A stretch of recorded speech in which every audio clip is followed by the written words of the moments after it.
నీ సన్నిధానంలో మేమందరము కూడా జతపరచబడుటకు తండ్రి మీరు ఇచ్చినటువంటి కృపను బట్టి మీకు ఎంతగానో కృతజ్ఞతాస్తుతులు చెల్లిస్తున్నాను దేవా. మరి యొక్క సమయమున నీ పిల్లలతోటి మాట్లాడుటకు నైనా నన్ను నిలువబెట్టుకున్నందుకు మీకు ఎంతగానో కృతజ్ఞతాస్తుతులు చెల్లిస్తున్నాను తండ్రి. మీరు చెప్పబోతూ ఉండగా చెప్పగల జ్ఞానమును తండ్రి ఆత్మ సహాయం నాకు అనుగ్రహించమని మిమ్మల్ని వేడుకుంటున్నాను. వింటున్న పిల్లలు కూడా మరి చక్కగా చెప్పబడుతున్నటువంటి సంగతులను ఆలోచించుటకు వారి హృదయంలోనికి తీసుకున్నట్టుకు తండ్రి మీ యొక్క ఆత్మ సహాయం వారికి నీ దయచేసి నాయనా మేమందరమును కూడా ఈ వర్తమానం ద్వారా మరింత లోతుల్లోనికి వెళ్ళుటకు మీలో మరింతగా బలపడుటకు తండ్రి కృపను దయచేస్తారని కోరుకుంటూ మీ ప్రియకుమారుడును మా ప్రభుని యేసుక్రీస్తు పరిశుద్ధమైన నామమున ప్రార్థనను వినయంగడి వేడుకుంటున్నాం మా కన్న తండ్రి. ఆమేన్. మంచిది పిల్లారా, తండ్రి అయినటువంటి దేవుడు నాకు ఇచ్చినటువంటి యొక్క అవకాశంను బట్టి మరి దేవాతి దేవునికి ఎంతగానో కృతజ్ఞతాస్తుతులు చెల్లించుకుంటూ కూడి వచ్చినటువంటి మీ అందరికీ కూడా మన ప్రభువును రక్షకుడైన యేసుక్రీస్తు వారి పేరిట వందనములు తెలియజేసుకుంటున్నాను. మంచిది, చక్కటి వర్తమానం విన్నాం. మరొక కొద్ది నిమిషాలు మనం వర్తమానం నేర్చుకోబోతున్నాం గనక ఆలోచన చేయడానికి ముందుకు సాగుదాం. మరి యొక్క సమయంలో ఒక మాటను మీ అందరికీ కూడా నేను చూపెడతాను. ద్వితీయోపదేశ కాండము ఒకసారి అందరూ కూడా మీ దగ్గర ఉన్నటువంటి పరిశుద్ధ గ్రంథమును తెరచి చెప్పబడుతున్నటువంటి లేఖన భాగములను పరిశీలించవలసిందిగా నేను కోరుకుంటున్నాను. మనకు ప్రాముఖ్యమైనటువంటి సంగతి ఏంటంటే వాక్యమును మనం పరిశీలన చేయాలి, చెప్పబడుతున్నటువంటి సంగతులను ఆలోచన చేయాలి. బయట ఉన్నటువంటి వారికి మనకు తేడా ఏంటి ఈరోజు సంఘంలో గడుపుతున్నందుకు అంటే వారు యొక్క మాటలు ఆలోచన చేయరు, వారు వినరు, వారు దూరముగా ఉన్నారు. కానీ వచ్చినటువంటి మనకు మరి దేవుని సన్నిధిలో మనం సమయం గడుపుతున్నప్పుడు మరి దేవుడు మనతోటి మాట్లాడడానికి ఇష్టపడుతున్నాడు కనుక ఆ యొక్క మాటలను ఆలోచన చేయడం అనేది చాలా ప్రాముఖ్యమైనటువంటి సంగతి. అందుకే ఆయన మాట్లాడుతున్నటువంటి మాట చూడండి. ద్వితీయోపదేశకాండం 5వ అధ్యాయము 1వ వచనాన్ని ఒకసారి చదువుకుందాం. 1వ వచనం. మోసే ఇశ్రాయేలులందరినీ పిలిపించి ఇట్లా, ద్వితీయోపదేశకాండము 5వ అధ్యాయం 1వ వచనం అండి. ఇశ్రాయేలులందరినీ పిలిపించాడట, ఇట్లా చెప్తున్నాడు వాళ్ళకి, ఇశ్రాయేలీయులారా, నేను మీ వినికిడిలో నేడు చెప్పుచున్న కట్టడలను విధులను విని వాటిని నేర్చుకుని వాటిని అనుసరించి నడువుడి. చూడండి ఏమని మాట్లాడుతున్నాడు. ఇశ్రాయేలీయులారా, నేను మీ వినికిడిలో నేడు చెప్పుచున్న కట్టడలను. దేవుడు తెలియపరుస్తున్నటువంటి కట్టడలను, దేవుడు తెలియపరుస్తున్నటువంటి తన ఇష్టాలను, తను ఏదైతే మన గురించి ఆలోచన చేసి ఉన్నాడో దేవుడు ఆ యొక్క ఇష్టాలను మనకి ఏవైతే తెలియపరుస్తున్నాడో ఆ కట్టడలు మనం ఈ విధంగా బ్రతకాలి, ఈ విధంగా భూమి మీద నడవాలి అని చెప్పేసి చెప్తున్నాడు. వాటిని ఫస్ట్ ఏం చేయమంటున్నాడు చూడండి. కట్టడలను విధులను విని మొదటగా ప్రతి ఒక్క మనిషి చేయవలసింది ఏంటంటే దేవునికి ఆ యొక్క మాటలు వినే విధంగా చోటు ఇవ్వడం. వినడం అనేది చాలా ప్రాముఖ్యమైనటువంటి సంగతి. ఎందుకు అంటే మనం అనుసరించాలి, నడవాలి అంటే ఫస్ట్ మనం వినడం దగ్గరికి రావాలి. విన్న తర్వాతనే కదా మనకు ఆ విషయాలు బోధపడతాయి. అసలు ఏం చేయాలి, మనం ఏ విధంగా నడవాలి, దేవుని చిత్తం ఏంటి మన జీవితం పట్ల అన్నది మనకు తెలుస్తుంది. ఆ విని వాటిని ఏం చేయాలి అట, వాటిని నేర్చుకోవాలి అంటున్నాడు. నేర్చుకోవాలి ఖచ్చితం. దేవుని మాటలను మనం ఏం చేయాలి అంటే మన హృదయంలో బాగా నేర్చుకునే విధంగా మనం వెళ్ళాలి. ఇప్పుడు ఒక స్టూడెంట్ ని మనం చూస్తే, చదువుకునేటువంటి వ్యక్తిని, తను ఏం చేస్తాడు అంటే తను ఏదైతే ఎగ్జామ్ కి ప్రిపేర్ అవుతున్నాడు, చదువుతున్నాడు, దాన్ని ఏం చేస్తాడు, ఫస్ట్ లెక్చర్ వింటాడు, విన్న తర్వాత దాన్ని రాసుకుంటాడు, రాసుకున్న దాన్ని ఏం చేస్తాడండి, నేర్చుకుంటాడు. బాగా దాన్ని తన హృదయంలో తీసుకోవడానికి మళ్ళీ మళ్ళీ మళ్ళీ చదువుతుంటాడు. ఎందుకు, బాగా గుర్తుండాలి. ఆ పరీక్ష ఎదురైనప్పుడు ఆ పరీక్షకు అతను వెళ్ళిన తర్వాత అక్కడ ఏం చేయాలి, తను ఆ నేర్చుకున్న దాన్ని అక్కడ రాయాలి గనక ఇప్పుడు ఏం చేయాలంటే దాన్ని బాగా గుర్తు పెట్టుకోవాలి. ఇప్పుడు మన జీవితాల్లో కూడా దేవుని మాటల ప్రకారంగా మనం బ్రతకాలి అంటే ఫస్ట్ వినాలి. ఆ విన్న మాటల్ని మనం నేర్చుకోవాలి. మన హృదయంలో వాటిని బాగా మనం ఏం చేయాలి అంటే నేర్చుకుంటున్నప్పుడు, గుర్తుపెట్టుకునేలా చేసుకుంటున్నప్పుడు మనం దేవునిలో బలపడడానికి ఎక్కువ అవకాశం ఉంటుంది మనం ఆలోచన చేస్తే.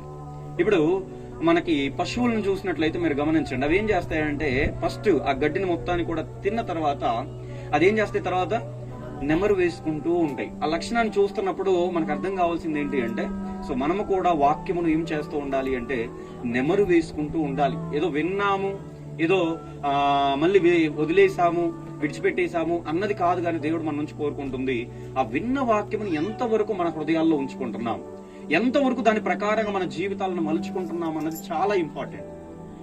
ఇది దేవుడు మనందరి నుంచి కోరుకుంటున్నాడు. అందుకే అంటున్నాడు, మీరు మీ వినికిడిలో వినపడుతున్నటువంటి యొక్క కట్టడలను విధులను మీరు విని వాటిని నేర్చుకుని వాటిని అనుసరించి నడువుడి. వాటిని అనుసరించాలి. అనుసరణ అనేది చాలా ఇంపార్టెంట్. ఆ అనుసరించడానికి మనం వెళ్ళడానికి ఈ వినడము నేర్చుకోవడం అనేవి ముందు స్టెప్స్ అన్నమాట. సో మనం ఇప్పుడు ఇంకా వినడం దగ్గర మాత్రమే ఉన్నాం. సో వాటిని అనుసరించాల్సినటువంటి బాధ్యతల్లోనికి మనం ఖచ్చితంగా వెళ్ళాలి. దేవుడు మన ఎడల చిత్తాలు ఏవైతే ఉన్నాయో, మన ఎడల తన చిత్తం ఏదైతే దేవుడు ఆశపడుతున్నాడో, కోరుకుంటున్నాడో దాన్ని జరిగించడానికి మనం ముందుకు కదలాలి.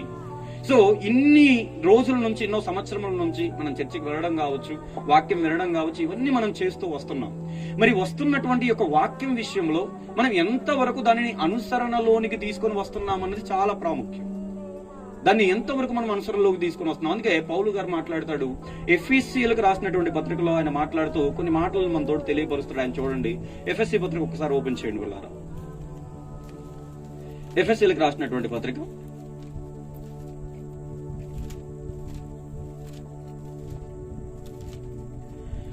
4వ అధ్యాయము, ఎఫెసీయులకు రాసినటువంటి పత్రిక 4వ అధ్యాయము 20వ వచనాన్ని మనం ఒకసారి చదువుకుందాం. 20వ వచనం, అయితే మీరు యేసును గూర్చి విని ఆయన యందు సత్యము ఉన్నది ఉన్నట్టుగానే ఆయన యందు ఉపదేశింపబడిన వారైన ఎడల మీరలాగు క్రీస్తును నేర్చుకున్న వారు కారు.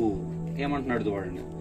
అయితే మీరు యేసును గురించి విని, అంటే మనం వింటున్నాం కదా, క్రీస్తు వారి గురించి వింటున్నాం, వాక్యం వింటున్నాం, ఎన్నో సంవత్సరముల నుంచి ఎన్నో వర్తమానములు ఇప్పటి వరకు మనం విన్నాం మన జీవితాల్లో. వాటన్నిటిని కూడా మీరు యేసును గురించి విని ఆయన యందు సత్యము ఉన్నది ఉన్నట్టుగానే ఆయన యందు ఉపదేశింపబడిన వారైన ఎడలా, ఉపదేశింపబడిన వారైన ఎడలా ఉన్నది ఉన్నట్టుగానే. అవును, నిజమే. సో ఆ వాక్యమునంతా మనం నేర్చుకుంటున్నాం, ఉన్నది ఉన్నట్టుగానే మనము నేర్చుకుంటూ ఇలా వెళ్తున్నాం కదా. మరి ఇక్కడ ఏమంటున్నాడు చూడండి, మీరు అలాగూ క్రీస్తును నేర్చుకున్న వారు కారు అంటున్నాడు. అదేంటట్లా? మనం క్రీస్తుని గురించి వింటున్నప్పుడు ఆయన యందు సత్యం ఉన్నది ఉన్నట్టుగానే మనము తెలుసుకొని ముందుకు నడుస్తున్నప్పుడు మీరు ఆలోచన చేయండి, అలాగూ ఉపదేశింపబడి మనం ఉంటే అలాగూ మనం క్రీస్తుని నేర్చుకున్న వారం కాదు అంటున్నాడు. అదేంటట్లా? పౌలు గారు ఇలా ఎందుకు మాట్లాడుతున్నాడు? ఎందుకు మనం యేసుక్రీస్తుని నేర్చుకున్న వారం కాము అని మాట్లాడుతున్నాడు అంటే అసలైనటువంటి ఒక విషయం ఉంది. అదేంటి, ఇక్కడ ఏం ఉద్దేశంతో ఆయన చెప్తున్నాడు అంటే, మనం ఎలాగూ మన జీవితాలను దేవుని వాక్య ప్రకారంగా ఆ వాక్యానికి అనుసరించేటువంటి విధముగా మనం మలుచుకుంటున్నాం అన్నది చాలా ఇంపార్టెంట్. అందుకే అంటున్నాడు చూడండి 22లో, కావున మునుపటి ప్రవర్తన విషయంలోనైతే మోసకరమైన దురాశల వలన చెడిపోవు మీ ప్రాచీన స్వభావమును వదులుకొని మీ చిత్తవృత్తి యందు నూతన పరచబడిన వారై నీతియు యథార్థమైన భక్తియు గలవారై దేవుని పోలికగా సృష్టింపబడిన నవీన స్వభావమును ధరించుకొనవలెను అంటున్నాడు. సో క్రీస్తును నేర్చుకోవడం అంటే ఏంటంటే, దేవుని చిత్తం ఎప్పుడైతే మన దగ్గరకు వస్తుందో, దేవుని చిత్తం ఎప్పుడైతే మన దగ్గరికి వస్తుందో, దేవుని యొక్క ఇష్టం, దేవుడు మన నుంచి ఏం ఆశిస్తున్నాడు అన్నది మన దగ్గరికి ఎప్పుడైతే వస్తుందో, జాగ్రత్తగా ఆలోచన చేయండి. మన ఇష్టాన్ని అక్కడ పెట్టడం కాదు, కానీ దేవుని చిత్తానికి మనం చోటు ఇవ్వడం అనేది చాలా ఇంపార్టెంట్. దేవుడు మన నుంచి ఆశిస్తున్నటువంటిది అది. సో మన చిత్తాన్ని నెరవేర్చుకోవడం కాదు, మన ఇష్టాలను నెరవేర్చుకోవడం కాదు. దేవుని వాక్యం మనకి ఏం చెప్తుంది అంటే, తన ఇష్టాలను తెలియపరుస్తుంది, తన మనసును తెలియపరుస్తుంది. నిన్ను నేను ఈ రీతిగా కోరుకుంటున్నాను, నిన్ను ఈ విధంగా నా కొరకు నిలబడాలని ఆశపడుతున్నాను అన్నది దేవుని వాక్యం మనకు సెలవిస్తుంది కనుక అందుకే అంటున్నాడు చూడండి. సో వాక్యం మీ దగ్గరకు వచ్చినప్పుడు, ఇక క్రీస్తుని గురించి మీరు నేర్చుకుంటున్నప్పుడు ఏమంటున్నాడండి, కావున మునుపటి ప్రవర్తన విషయంలోనైతే మోసకరమైన దురాశల వలన చెడిపోవు మీ ప్రాచీన స్వభావమును వదులుకొని, వాటిని, ఆ ఆలోచనల్ని, ఆ లోక సంబంధమైనటువంటి ఆలోచనలన్నింటినీ కూడా విడిచిపెట్టేసి మీరేం చేయాలట, మీ చిత్తవృత్తి యందు, అంటే మీ ఇష్టముల యందు నూతన పరచబడిన వారై, అంటే నూతన పరచబడాలి. ఆ యొక్క దేవుని యొక్క ఆలోచన మీ హృదయంలోనికి తీసుకోవాలి. ఇక్కడ మీరు వాక్యం వింటున్నప్పుడు మీ ఇష్టాలను తీసుకొని వచ్చేసి ఏదో విన్నాం విడిచిపెట్టేసి వెళ్ళిపోతున్నామన్న ఆలోచన కాదు, కానీ ఇక్కడ నువ్వేం నేర్చుకుంటున్నావు, దేవుని యొక్క ఇష్టాలకు నువ్వు ఎంతవరకు చోటిస్తున్నావు, దేవుని కొరకు బ్రతకడానికి నీ జీవితాన్ని ఏ రీతిగా మలచుకుంటున్నావు అన్నదే చాలా ఇంపార్టెంట్. అదే ఇక్కడ అంటున్నాడు, మీరు క్రీస్తుని నేర్చుకోవడం అంటే ఏంటయ్యా అంటే, దేవుని యొక్క ఇష్టాలు నీ దగ్గరికి ఎప్పుడైతే వస్తున్నాయో, దేవుని యొక్క మాటలు ఎప్పుడైతే నీ దగ్గరకు వస్తున్నాయో, వాటి ప్రకారంగా నీ చిత్తవృత్తి యందు, నీ ఇష్టముల యందు నూతన పరచబడాలి. అది నీలో నుంచి తొలగింపబడాలి అన్నప్పుడు ఆ లక్షణాలను నీలో ఉంచుకోకూడదు. దేవుడు ఈ లక్షణాలను, ఈ ప్రేమ, ఈ లక్షణాలు నీలో ఉండాలి అన్నప్పుడు వాటిని నువ్వు తీసుకోవాలి. దేవుడు కోరుకున్నట్టుగా మన హృదయాలను మనము దేవుని కొరకు మలచడమే దేవుని యొక్క ఇష్టానికి మనం చోటివ్వడం. దానికి మనము ఎప్పుడైతే మనం చోటిస్తామో అప్పుడు మనము క్రీస్తును నేర్చుకున్న వారము అంటున్నాడు. చూడండి 24, నీతియు యథార్థమైన భక్తియు గలవారై దేవుని పోలికగా సృష్టింపబడిన నవీన స్వభావమును ధరించుకోండి. ఇంతకుముందు ఉన్న లక్షణాలు కాదు, నూతన లక్షణాలు, దేవుడు కోరుకుంటున్నటువంటి లక్షణాలు మనలోనికి రావాలి. ఆ లక్షణాలు ఎప్పుడైతే మనలోకి వస్తాయో అది దేవుని ఇష్టమును మనం నెరవేర్చినటువంటి వారం అవుతాము. లేకపోతే ప్రియులారా, మన ఇష్టాలలోనే మనం మగ్గిపోతాం. ఎంతో కాలం దాంట్లో మనము మన జీవితాన్ని ఉంచుకొనలేము. మనం లోక సంబంధంగా వెళ్ళడానికి ప్రయత్నిస్తాం. క్రీస్తులో మనం ఎంతో కాలం నిలబడలేము. మనం ఆలోచన చేసినట్లయితే పడిపోయినటువంటి వారంగా మనం ఉంటాం. ఈ రోజు నిజంగా మనం ఎందుకు పడిపోతున్నాం, ఎందుకు మళ్ళీ మనం లోక సంబంధంగా మారిపోతున్నాం, ఎన్ని వర్తమానములు వింటున్నా అంటే జాగ్రత్తగా ఆలోచన చేయండి. వాక్యమును నీ హృదయంలోనికి వెళ్లే విధంగా నువ్వు చెయ్యట్లేదు. నీ ఇష్టాల దగ్గరే ఆగిపోయావు తప్ప దేవుడు కోరుకుంటున్నటువంటి వాటి దగ్గరికి నువ్వు వెళ్ళట్లేదు. అందుకే వాటిలోనే నువ్వు ఉంటున్నావు కనుక, నీ హృదయం వాటిలోనే ఉండిపోతుంది కనుక దేవుడు కోరుకున్నట్టుగా మన జీవితాన్ని మనం ఇవ్వలేకపోతున్నాం. అలా లోక సంబంధమైనటువంటి ఆలోచనలోనే మనం బ్రతుకుతున్నాం. దీని గురించి పౌలు గారు మాట్లాడుతూ మరొక సందర్భంలో ఆయన చెప్తున్నటువంటి మాటలు ఇప్పుడు ఈ సందర్భంలో మీకు గుర్తు చేస్తాను. చాలా విలువైనటువంటి విషయాలు, చాలా జాగ్రత్తగా ఆలోచన చేయండి. నేను ముగించేస్తాను ఈ యొక్క విషయాన్ని మీకు తెలియపరిచి. ఒకసారి హెబ్రీయులకు రాసినటువంటి పత్రిక ఒకసారి మనం చూడండి.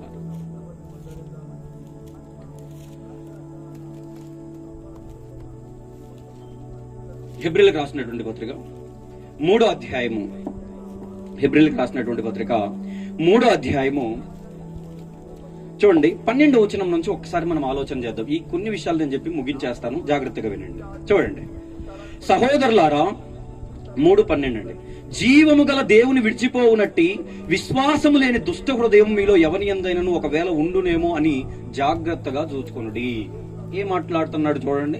సహోదరులారా, ప్రేమగా పిలుస్తూ ఆయన అంటున్నాడు, జీవము గల దేవుని విడిచిపోవునట్టి. నువ్వు వచ్చినది ఎవరి దగ్గరకయ్యా? నువ్వు ఎవరిని తెలుసుకోవడానికి నువ్వు వచ్చావంటే జీవము గల దేవుణ్ణి. సో మనకు జీవాన్ని ఇచ్చినటువంటి వాడు, ఈ యొక్క సృష్టిని మొత్తాన్ని కలుగ చేసినటువంటి వాడు, మనల్ని ఇంత గొప్పగా నడిపిస్తున్నటువంటి వాడు. సో సమస్తమును నడిపిస్తుంది దేవుడే గనక మరి అటువంటి దేవుణ్ణి విడిచిపోవునట్టు విశ్వాసము లేని దుష్ట హృదయం మీలో ఎవని యందైనను ఒకవేళ ఉండునేమో. ఎందుకు ఈ మాట మాట్లాడుతున్నాడంటే ప్రియులారా, ఈ యొక్క లక్షణం అనేది నేటి సమాజంలో, క్రైస్తవ సమాజంలో ఎక్కువగా చోటు చేసుకుంటుంది. విశ్వాసము లేని దుష్ట హృదయము అని ఎందుకు అంటున్నాడు అంటే, ఈ యొక్క లోక సంబంధమైనటువంటి ఆలోచనలు హృదయంలో ఎక్కువగా ఇమిడిపోతున్నాయి తప్ప దేవుని యొక్క ఆలోచనలకు చోటిచ్చేవారు చాలా తక్కువ మంది.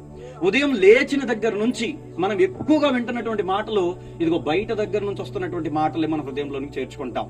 ఉదయం నుంచి చూడండి, ఆ పక్కనామే ఈ పక్కనామే ఆ పక్కనైనా, సో ఎవరో డ్యూటీ దగ్గర, స్కూల్లో, ఎక్కడైనా సరే, కాలేజీలలో, సో ఎక్కువ మాటలు మన దగ్గరికి వచ్చేది ఏంటయ్యా అంటే లోక సంబంధమైనటువంటివి వస్తాయి. అవి మనల్ని ఏం చేస్తూ ఉంటాయంటే ప్రభావం చూపుతూ ఉంటాయి మన మీద. వాళ్ళందరూ ఇదిగో సుఖపడుతున్నారు, వాళ్ళందరూ ఎంజాయ్ చేస్తున్నారు, వాళ్ళ జీవితాలు అన్నీ ఉన్నాయి, లేకపోతే వాళ్ళు దేవుని కాదని వాళ్ళ జీవితాలు బాగానే ఉన్నాయి కదా. సో దేవునిలో ఉన్నటువంటి మనకి ఇన్ని పరిస్థితుల మధ్య మనం ఎందుకు బ్రతకాలి అన్న ఎన్నో సందేహములు, ఎన్నో ఆలోచనలు మనలోకి వచ్చి దేవుని నుంచి దూరం అయ్యే విధంగా మన యొక్క ఆలోచనలు పరిగెత్తి ఏం చేస్తున్నాయట చూడండి. ఆ మాట ఏమంటున్నాడు, విశ్వాసము లేని దుష్ట హృదయము మీలో ఎవని యందైనను ఒకవేళ ఉండునేమో అని జాగ్రత్తగా చూసుకోండి. అలాంటి హృదయం వస్తుంది ఈ రోజు నేటి క్రైస్తవ సమాజాల్లో చాలా మంది దగ్గర మనం చూస్తాం. వాక్యానికి చోటు ఉన్నటువంటి జీవితాలు చాలా మందివి పడిపోతున్నటువంటి వారిగా కనిపిస్తున్నారు. అందుకే ఇక్కడ మాట్లాడుతున్నటువంటి మాట చూడండి, కంటిన్యూషన్ లో అంటున్నాడు చూడండి. ఇక్కడ కంటిన్యూషన్ లో, నేడు మీరు ఆయన శబ్దమును విని ఎడల కోపం పుట్టించినప్పటి వలె మీ హృదయములను కఠినపరచుకొనకూడని ఆయన చెప్పెను గనుక. చూడండి, పాపం వలన కలుగు భ్రమచేత మీలో ఎవడును మీలో ఎవడును కఠినపరచబడకుంటున్నట్లు నేడు అనబడు సమయం ఉండగానే ప్రతి దినమును ఒకరినొకడు బుద్ధి చెప్పుకొనుడి. ఏలయనగా మొదటి నుండి మనకున్న దృఢ విశ్వాసం అంతం మట్టు గట్టిగా చేపట్టిన ఎడలనే క్రీస్తులో పాలివారమై ఉందాం మనము అని చెప్పేసి మాట్లాడుతున్నాడు. చూడండి, ఈ మాట మనకు చాలా జాగ్రత్తగా అర్థం కావాలి. ఏమంటున్నాడంటే, నేడు మీరు ఆయన శబ్దం విని ఎడల, దేవుని యొక్క మాట మీ దగ్గరికి వచ్చిన ఎడల మీలో మీరు ఆలోచన చేయవలసింది ఏంటి అంటే, ఆ యొక్క దుష్ట హృదయం మనల్ని అలుముకుంటున్నటువంటి కొన్ని సందేహములు, మన హృదయాన్ని పాడు చేయడానికి ప్రయత్నిస్తున్నటువంటి కొన్ని ఆలోచనల్ని మనం ఏం చేయాలి అంటే వాటిని దూరం పెట్టి ఇదిగో దేవునికి చోటిచ్చేవారుగా, ఆ మాటకు, దేవుని యొక్క మాటకు చోటిచ్చి మన హృదయంలో దాన్ని చేర్చుకునేటువంటి వారముగా మనం ఉండాలి అని చెప్పేసి దేవుని వాక్యం సెలవిస్తుంది. చూడండి, దేవుడు ఏమంటున్నాడు అక్కడ, ఆ యొక్క శబ్దము విని కోపం పుట్టించి నప్పటి వలె మీ హృదయములను కఠినపరచుకొనకూడని ఆయన చెప్పాను గనక మన హృదయాలు ఏమైపోతున్నాయంటే కఠినపరచుకునే విధంగా ఒక ఇంకా ఎలా అయిపోతుందంటే, ఈ మధ్య కాలంలో బోధల విషయంలో, ఆ యొక్క మెసేజ్ల విషయంలో ప్రతి ఒక్కరు వస్తారు, ఏదో చెప్తారు, వాళ్ళు కాసేపు మాట్లాడుకుని వెళ్ళిపోతారు, మనం వింటాము, ఆ కాసేపు ఉంటాం, వెళ్ళిపోతాము. ఇది ఎప్పుడు జరుగుతున్నటువంటిదే కదా. ఈ యొక్క కఠిన మనస్సు అనేది ప్రతి ఒక్కరిలో ఏర్పడుతుంది. ఆ మాటలు వింటున్నప్పుడు కూడా ఏదో చెప్తాడు, వెళ్ళిపోతాడు కదా, ఈ కొద్దిసేపు అలా గడిపేసి వెళ్ళిపోవాలన్న ఆలోచనదే తప్ప దేవుడు సూటిగా మన హృదయంతో మాట్లాడేటువంటి సమయం ఇది. మన జీవితాన్ని మనం సరి చేసుకోవాల్సిన సమయం ఇది. దేవుడు మన నుంచి కోరుకుంటున్నటువంటిది మనం ఇవ్వడానికి మనం ఫస్ట్ తెలుసుకోవాలి దాన్ని అని చెప్పేసి దేవునికి చోటిచ్చి ఆ వాక్యము స్వీకరించడానికి ఇష్టపడట్లేదు చాలా మంది. అందుకే ఇక్కడ అంటున్నాడు, ఆయన శబ్దము నీకు వినబడుతున్నప్పుడు ఇదిగో మునుపటి వలె, చూడండి, కోపం పుట్టించినప్పటి వలె మీ హృదయమును కఠినపరచుకొనకుడి. ఇంతకు ముందు గత కాలంలో మనం అసలుకి ఎక్కడ దేవుని మాటలు వినిపిస్తున్నా చాలా దూరంలో ఉన్నాం. చాలా పొరపాట్లు చేసేసి దేవుని కాదని మనం సగం జీవితాన్ని ఇప్పటికే కాదనుకొని మనం సాతానుకు అప్పగించేసేసాం. పొరపాట్లలో జీవించాం, పాపముల్లో జీవించాం మనం ఆలోచన చేసినట్లయితే. సో ఇప్పుడు ఏమంటున్నాడు అంటే, దేవుడి యొక్క మాటలు మీ దగ్గరకు వస్తున్నాయి గనక, ఇప్పుడు దేవుని దగ్గరికి మీరు వచ్చి ఆయన యొక్క వాక్యం వినడానికి ప్రయత్నిస్తున్నారు గనక ఇప్పుడు మీరు చేయవలసినటువంటిది ఆయన చెప్తున్నాడు. చూడండి ఏమంటున్నాడు అంటే, ఆయన కఠినపరచుకున్నప్పుడని ఆయన చెప్పిన గనక మీరేం చేయాలంటే, పాపం వలన కలుగు భ్రమచేత మీలో ఎవడను కఠినపరచబడకుండునట్లు. పాపం వలన కలుగు భ్రమచేత, పాపం వలన కలుగు భ్రమచేత అంటే ఒక లోపల లోక సంబంధమైనటువంటి ఆలోచనలు ఎక్కించుకొని, ఆ పాప సంబంధమైనటువంటి ఆలోచనలు ఎక్కించుకొని మనం ఏం చేస్తున్నామంటే ఒక భ్రమలో బ్రతుకుతున్నాము. మన హృదయాన్ని కఠినపరిచేసుకొని ఒక భ్రమకు గురైపోతున్నాము. ఈ లోకం అనేటువంటి మాయలో, ఈ లోకం అనేటువంటి ఒక ఉచ్చులో మనము ఉండిపోతూ దేవుని యొక్క ఇష్టాలకు మనం చోటు ఇవ్వలేకపోతున్నాం.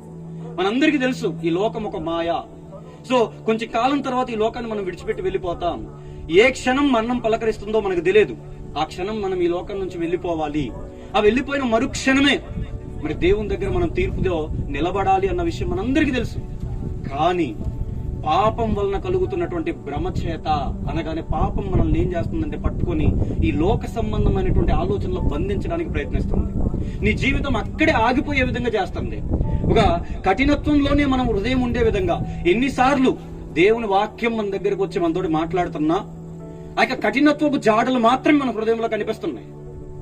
ఎంతగా దేవుడు మన హృదయంతో మాట్లాడాలని ప్రయత్నిస్తున్నా కూడా ఆ యొక్క మాటను వినిపించుకోలేనటువంటి పరిస్థితులు ఈ మధ్య కాలంలో ఎక్కువగా చోటు చేసుకుంటే మనం చూస్తుంటే, వినడం వదిలేయడం. క్రీస్తుని నేర్చుకోవడం అంటే ఇదే అనుకున్నట్టుగా, ఏదో ఆ మందిరంలో గడిపితే చాలు అదే మనకు దీవెనగా ఉంటుంది అన్నట్టుగా అంత ఊరికే ఆలోచన చేస్తూ ఇదిగో యొక్క పొరపాటులోనికి వెళ్తున్నటువంటి వారముగా మన జీవితాలు ఉంటున్నాయి. మనం ఎందుకు నిలబడలేకపోతున్నాం అంటే వాక్యము హృదయంలోనికి తీసుకుని వాటిని ఎప్పుడైతే మనము సాధన చేస్తామో, దాన్ని బాగా నేర్చుకుంటామో, హృదయంలో పెడతామో, అప్పుడు మాత్రమే మన హృదయం దేవుని మీద ఆలోచన చేసే విధంగా ముందుకు నడుస్తుంది. ఎంతకాలం ఈ లోక సంబంధమైన మాటలన్నింటినీ ఎక్కించుకొని ఎక్కువగా వాటికి స్థానం ఇచ్చి దేవుని మాటలకు తక్కువగా మనం చోటిచ్చి నేను నిలబడాలి దేవుని కోసం, నేను మంచి ఆశీర్వాదములు నాకు ఉండాలి, దీవెనలు ఉండాలి, నా కుటుంబం బాగుండాలి అంటే అది సాధ్యపడినటువంటి విషయం. నా హృదయములు కఠినత్వంతో నిండుకొని ఉండి దేవుని నుంచి పొందుకోవాల్సినటువంటి కార్యముల కోసం ఎదురు చూడడం అనేది చాలా పొరపాటు. అందుకే ఆయన అంటున్నాడు, చూడండి ఒక మాట మనం చూసినట్లయితే, చూడండి ఆ మాట ఏమంటున్నాడు ఇక్కడ, పాపం వలన కలుగు భ్రమచేత మీలో ఎవడను కఠినపరచబడకుండునట్లు. కఠినపరచుకోకండి. మీ హృదయాన్ని వాక్యం దగ్గరికి వచ్చినప్పుడు ఆ కఠినత్వంతో మీరు అలా ఉండి ఏదో విన్నాము వెళ్ళిపోయామన్న ఆలోచన మీరు కలిగి ఉంటే ఎప్పటికీ మన జీవితాలు మారవు. అవి అలానే ఉంటాయి పిల్లలు మనం ఆలోచన చేస్తే. అందుకే అంటున్నాడు, నీకు అవకాశం ఇస్తున్నప్పుడే దేవుడు మనకి ఏదైతే సమయం ఇస్తున్నాడో ఆ టైంలోనే ఏమంటున్నాడు అక్కడ చూడండి, నేడు అను సమయం ఉండగానే ప్రతి దినమును ఒకరికొకడు బుద్ధి చెప్పుకొనుడి. చూడండి, నేడు అను సమయం ఉన్నప్పుడే, అవకాశం ఉన్నప్పుడే, దేవుడు మనకు అవకాశం ఇస్తున్నప్పుడే మనం మారాలి. మనం ఆలోచన చేస్తే పాత నిబంధనలో ఒక మాట ఉంటది, యెహోవా దొరకు కాలమునందే ఆయనను వెదకుడి అని. సో ఆయన దొరక కాలంలోనే, ఆయన ఇస్తున్నటువంటి అవకాశంలోనే మనం మన జీవితాన్ని సద్వినియోగపరచుకొని దేవునికి చోటు ఇవ్వాలి. సో తర్వాత మనం ఎంత వెదకినను, ఎంత ప్రయత్నం చేసినను తర్వాత మనకు అవకాశములు రావు ప్రియులారా. దేవుడు అవకాశం ఇస్తుంది మన జీవితాన్ని సరి చేసుకుని ఆయనలో నిలబడడానికి. సో ఈ యొక్క వాక్యం దగ్గరే, ఆ వింటున్నప్పుడే ఆయన మనతోటి మాట్లాడతాడు. ఇక్కడ నువ్వు కరెక్ట్ గా వింటే, వాక్యం దగ్గర నువ్వు కరెక్ట్ గా కూడా ఆలోచన చేసి ఆ యొక్క మాటలు నీ హృదయంలోనికి తీసుకుంటే, అదే రేపు పక్కన నువ్వు బయటకు వెళ్ళినప్పుడు, పరిస్థితుల్లోనికి వెళ్ళినప్పుడు అది ఆచరణలోనికి వస్తుంది. ఇక్కడ వినడమే నువ్వు కరెక్ట్ గా చేయనప్పుడు, ఇక్కడ వినడమే నువ్వు సరిగా లేనప్పుడు నువ్వు బయటికి వెళ్ళి నేను నిలబడగలను అంటే అది సాధ్యపరచబడదు అన్న విషయం మీరు చాలా జాగ్రత్తగా ఆలోచన చేయాలి. సో వినేటప్పుడే ఆ యొక్క మాటలను మన హృదయంలోనికి తీసుకుని మనం నేర్చుకోగలిగితే, అదే రేపటి దినాన్ని అక్కడ నీకు ఒక పరిస్థితుల్లోకి వెళ్ళినప్పుడు అది గుర్తుండి నువ్వు నిలబడగలిగే విధంగా అది నీకు నాకు సహాయపడుతుంది. సో మనం ఇక్కడ ఆలోచన చేస్తున్నటువంటి విషయాలు చూస్తే చూడండి, కొన్ని మాటలు ఇక్కడ కిందకి వెళ్ళేసరికి మాట్లాడతాడు. ఆ యొక్క ఇశ్రాయేలు గురించి తెలియచెప్పుకుంటూ ఆయన మాట్లాడుతున్నటువంటి మాటలు చూడండి. ప్రతిదినం ఒకరికొకడు బుద్ధి చెప్పుకోండి అని చెప్తూ, ఏలైనగా మొదటి నుండి మనకున్న దృఢ విశ్వాసం అంత మట్టు గట్టిగా చేపట్టిన ఎడలనే క్రీస్తులో పాలివారమై ఉందుము. సో మనకున్న ఆ యొక్క దృఢ విశ్వాసం అంతం మట్టుకు మనం చేపట్టాలి, అప్పుడు మాత్రమే క్రీస్తులో పాలివారమై ఉంటాము అని చెప్తున్నాడు. అంటే వాక్యమునకు మనం మన హృదయంలో ఎక్కువగా చోటిచ్చి ఆ యొక్క మాటల ప్రకారం మన జీవితాన్ని మలుచుకుంటేనే. 16వ వచనం చూడండి, విని కోపం పుట్టించిన వారెవరు? మోషే చేత నడిపింపబడి ఐగుప్తుల నుండి బయలుదేరి వచ్చిన వారందరే కదా.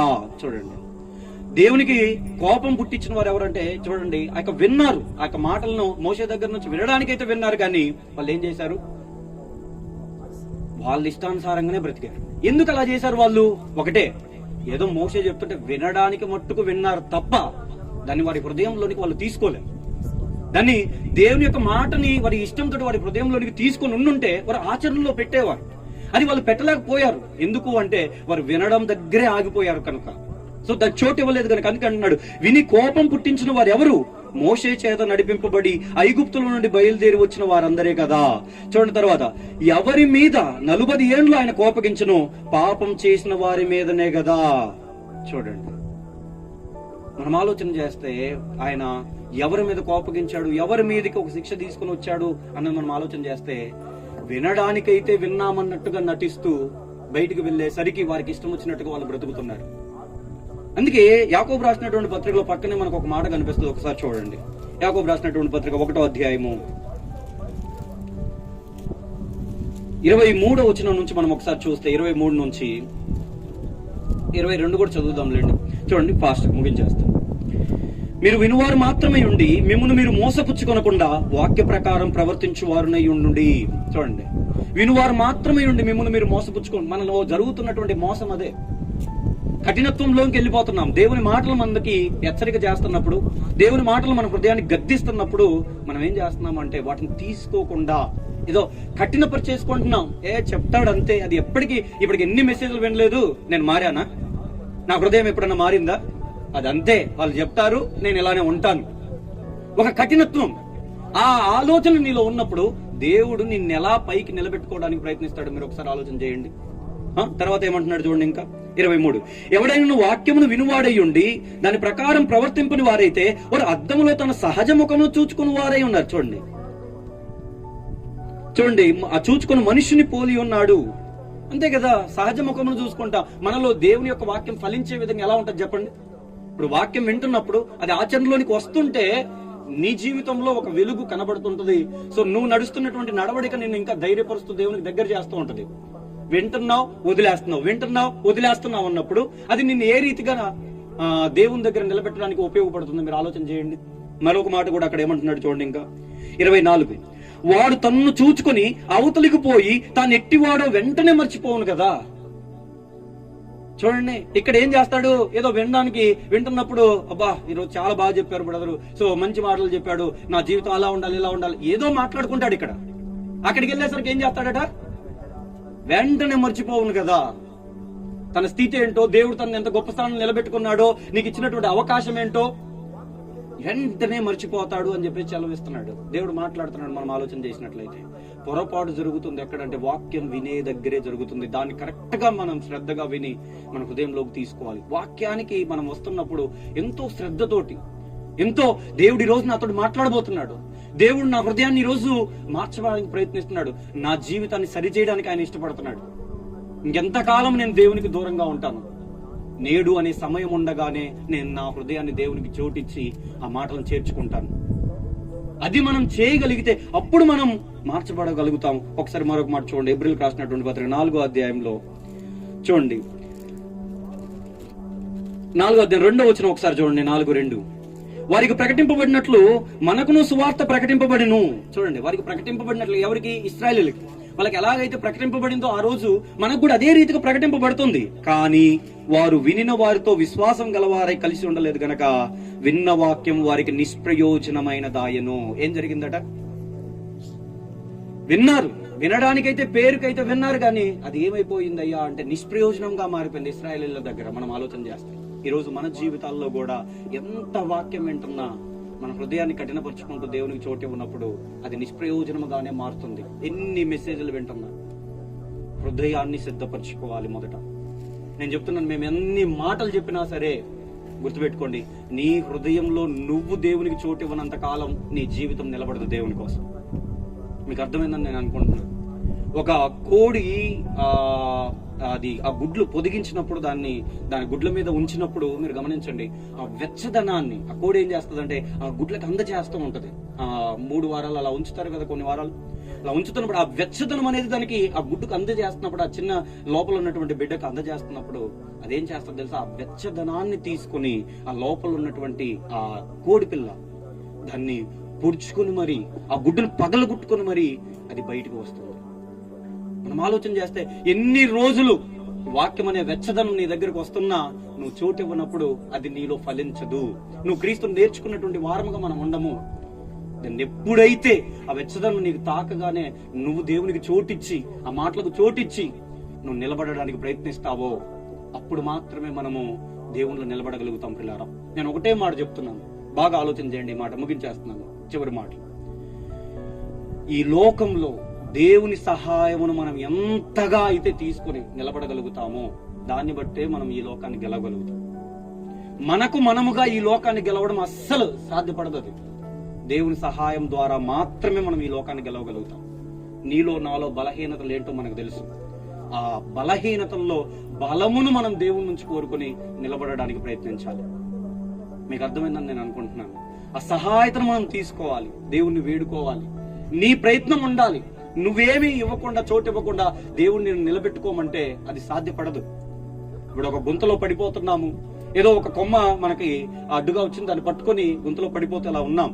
పైనుంచి ఒక వ్యక్తి వచ్చాడు, నేను కాపాడడానికి పైకి లాగాలనుకుంటున్నాడు. ఇప్పుడు మనం ఏం చేయాలి చెప్పండి? పైకి లాగాలనుకుంటున్నప్పుడు ఏం చేయాలి? ఆ చెయ్యి అందించాలి. ఇప్పుడు అతను లాగుతున్నప్పుడు మనం ఏం చేయాలి? తను మొత్తం కూడా బలంగా పట్టుకోవాలి, అంతే కదా? పట్టుకున్నప్పుడు అతను ఏం చేస్తాడు అంటే తన బలం మొత్తం ఉపయోగించి నీ బరువు కిందకి ఎంతైతే వెళ్తుందో ఆ బరువును మొత్తాన్ని తన చెయ్యి ద్వారా బలం పుచ్చుకొని ఏం చేస్తాడు? మనల్ని పైకి లాగుతాడు. మనం ఈరోజు పడిపోతున్నటువంటి పరిస్థితుల్లో ఉన్నాం.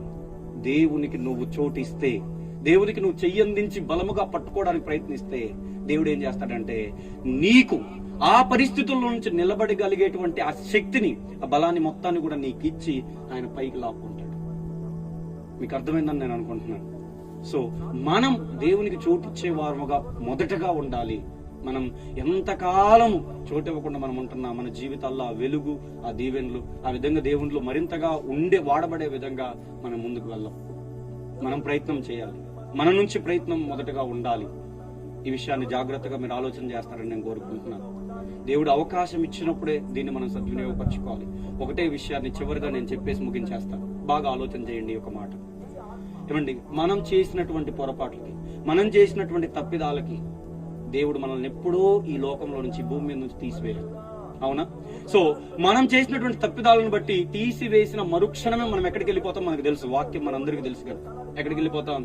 ధనవంతుడు పక్కకి వెళ్ళిపోతాం. మనం చేసిన తప్పిదాలను బట్టి ధనవంతుడు పక్కన ఉంటాం. ఇప్పుడు ధనవంతుడు అక్కడ ఏం చేస్తున్నాడయ్యా అని మనం చూసినట్లయితే దూరం నుంచి అబ్రహాం చూసి ఏమంటున్నాడు? తండ్రివైన అబ్రహామా, నేను ఇక్కడ వేదన పడుతున్నాను.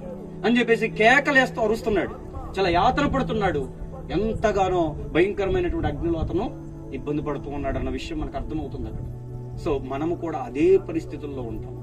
ఆ ఉన్నప్పుడు మనం మాట్లాడేటువంటి మాట, ధనవంతుడైన మనమైనా ఎవరైనా మాట్లాడేటువంటి మాట, ప్రభువా ఒక్క అవకాశం ఇవ్వు, ఒక్క అవకాశం ఇవ్వు, నేను మళ్ళీ భూమి మీదకి నన్ను పంపిస్తే నేనేం చేస్తాను? దేవా నీ మాటల ప్రకారంగానే నా జీవితాన్ని ఉంచుకుంటా, దేవా నీ ఇష్టాల ప్రకారంగా నా జీవితాన్ని ఉంచుకుంటా, నా ఎటువంటి సుఖాలు నాకు వద్దు, నేను ఏ ఇంటికైనా సువార్త ప్రకటించమంటున్నావు కదా, ఏ గడపకైనా వెళ్ళి నేను వారికి సువార్త ప్రకటించి వస్తా, ఎన్ని మాటలన్నా, ఏం చేసినా, ఏం జరిగినా నేను నీ సువార్త కోసమే బ్రతుకుతాను ప్రభు అని ఖచ్చితంగా మనం అడుగుతాం.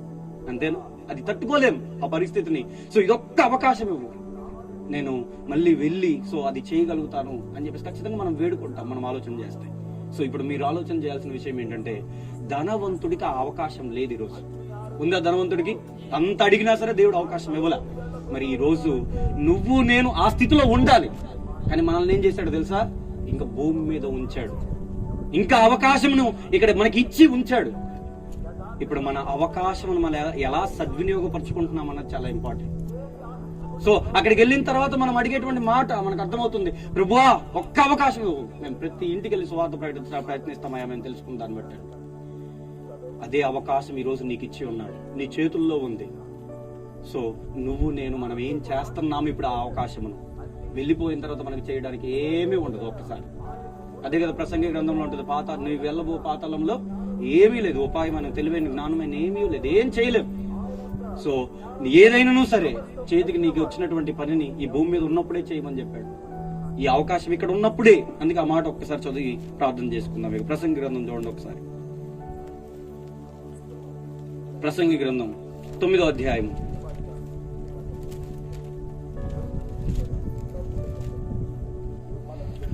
ప్రసంగి గ్రంథం 9వ అధ్యాయము చూడండి 10వ వచనం. చేయుటకు నీ చేతికి వచ్చిన ఏ పనినైనా నీ శక్తి లోపం లేకుండా చేయుము.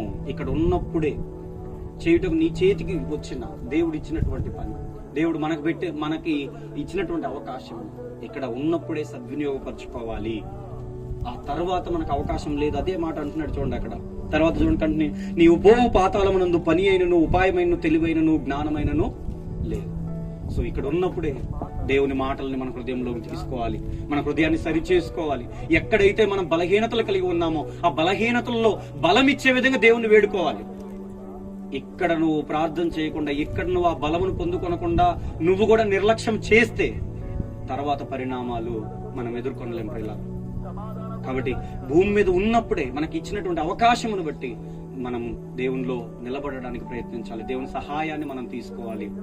మనకు మనముగా నిలబడడం కష్టం. ఇప్పటి వరకు ఎన్నో సొంత ఆలోచనలు చేసి మనముగా ఎన్నో ప్రయత్నాలు చేసాం మేము, అదన్నీ కరెక్ట్ కాదండి.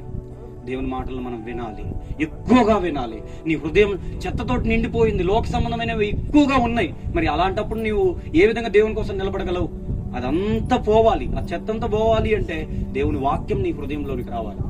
ఎప్పుడైనా గుర్తుపెట్టుకున్న, హృదయంలో ఒకటి మంచైనా ఉంటుంది, చెడైనా ఉంటుంది. ఇప్పుడు చెడు ఆక్రమించేసి ఉంది కనుక వాక్యం నీ హృదయంలోనికి వెళ్ళట్లేదు. అందుకే ఆ చెడును నువ్వు తీసేసి వాక్యం చోటిస్తే, ఆ మాటలకు చోటిస్తే, ఆ వాక్యం ఎప్పుడైతే నీ హృదయం అలుముకుంటుందో నీ ఆలోచన విధానం మారుతుంది. దేవుని కోసం నిలబడాలన్న ఆలోచన నీలో బయలుదేరుతాయి. నీకు ఇవ్వబడిన అవకాశం ఏంటో నువ్వు గుర్తెరుగుతావు.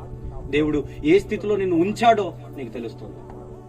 కాబట్టి ఇవ్వబడిన అవకాశమును మనం సద్వినియోగపరుచుకునే విధంగా మనం ముందుకు వెళ్దాం. దేవుడు మంచి అవకాశములను మనకి ఇస్తున్నాడు భూమి మీద ఉన్నప్పుడే. కాబట్టి వీటిని ఉపయోగించుకుంటూ దేవుని కొరకు బ్రతికే వారంగా, సో అటువంటి మరి జీవితాలు మనం గడిపే విధంగా దేవుడు కోరుకుంటున్నాడు గనక మనం అలా వెళ్ళాలని చెప్పేసి మనస్ఫూర్తిగా కోరుకుంటూ నా మాటలు ముగించేస్తున్నాను.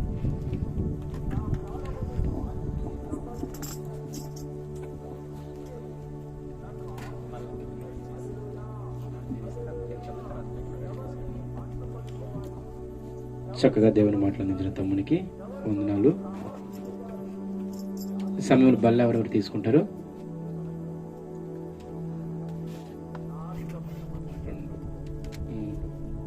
అక్కడ నువ్వు కూడా తీసుకుంటావు కదా, విజయాన్ని నువ్వు తీసుకుంటావుగా.